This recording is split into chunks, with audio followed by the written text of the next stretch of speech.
इस दौर में जब हम देख रहे हैं कि सोशल मीडिया कितना एक्टिव है और हर चीज़ सोशल मीडिया के माध्यम से ही आगे बढ़ती है, ऐसे में कई सारे कटाक्ष, कई सारी आलोचनाएं उसी मीडियम से आती हैं। लेकिन एक तरह से ज़रूरी भी हो जाता है इस मीडियम से जुड़ा रहना, अगर आपको एक सभ्य समाज में दूसरों की सोच जाननी है और वो क्या राय रखते हैं किसी भी विषय के बारे में। आप क्या कहेंगे, सोशल मीडिया में रहना या फिर ना रहना कितना ज़रूरी या फिर कितना गैर नहीं, ज़रूरी? रहना तो ज़रूरी है। समाज की सभ्यता को समझने के लिए नहीं, समाज की असभ्यता को समझने के लिए उसको भी समझना होता है। आपका दूसरी इशारा बात यह है ट्रोलिंग कि की तरफ ये है। माध्यम भविष्य का है। आज ये माध्यम हमें चाहे जितना बुरा, जैसा साधारण और जैसा बेकार भी लगता हो तो लग रहा हो, लेकिन भविष्य में इसके माध्यम से बहुत कुछ होना है।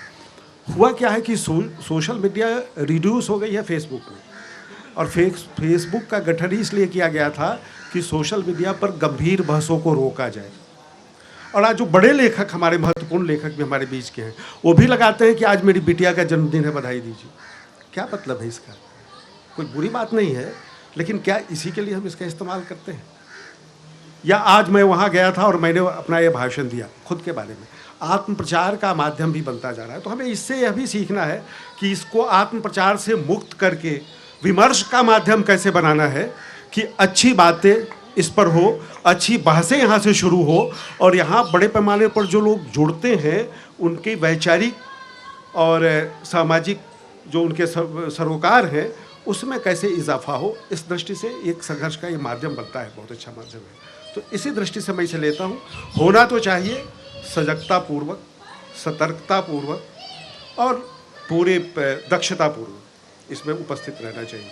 जी, जो भी आपकी कलात्मक जो अभिरुचियां हैं या फिर जिस तरह की आपने किताब लिखी है, उसको क्या बढ़ावा मिलता है किसी सोशल नहीं, इसमें दोनों चीज़ें होती है। कोई ऐसा माध्यम तो माध्यम ही होता है ना। आपका भी माध्यम है।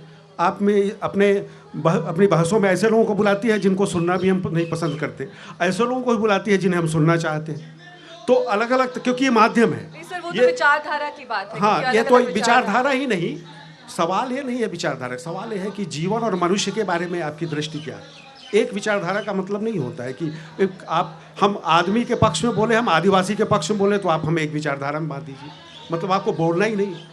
हम दलितों के पक्ष में बोले तो आप हमें एक विचारधारा, हम मनुष्यों के पक्ष पार्टियों और हो रहा है। वो अलग चीज़ है कि आप चूंकि बहसों में ज़्यादातर पार्टी वाले को ही बुलाते हैं, तो बुलाती हैं पार्टी वाले को, तो बहसें भी पार्टी के हिसाब से होती। लेकिन मैं सिर्फ ये कहता हूँ कि उसमें कई बार अच्छे लोग होते हैं जिन्हें हम सुनना चाहते हैं, कई बार ऐसे लोग होते हैं जिन्हें हम सुनना नहीं चाहते। बियॉन्ड विचारधारा, मैं व्यक्ति की बात कर रहा हूँ। उसी विचारधारा में कोई अच्छा आदमी हो सकता है जिस विचारधारा में मैं उस पर्टिकुलर को नहीं सुनना चाहता हूँ। तो उसी तरह से इसी अभी एक माध्यम है ना, फिर तो इसमें अच्छे लोग भी आते हैं, बुरे लोग भी आते हैं, सबको हम सुनते हैं अपनी अपनी तरह से, और इस माध्यम के महत्व को हम स्वीकार करते हैं। लेकिन इस माध्यम को जिस तरह से अभी नष्ट किया गया है, उसको बेहतर बनाना एक बड़ी चुनौती है। और ये भी है कि इस माध्यम में जब अच्छी रचनाएं जाती हैं तो उसका महत्व भी होता है, उसका विरोध ही नहीं होता है।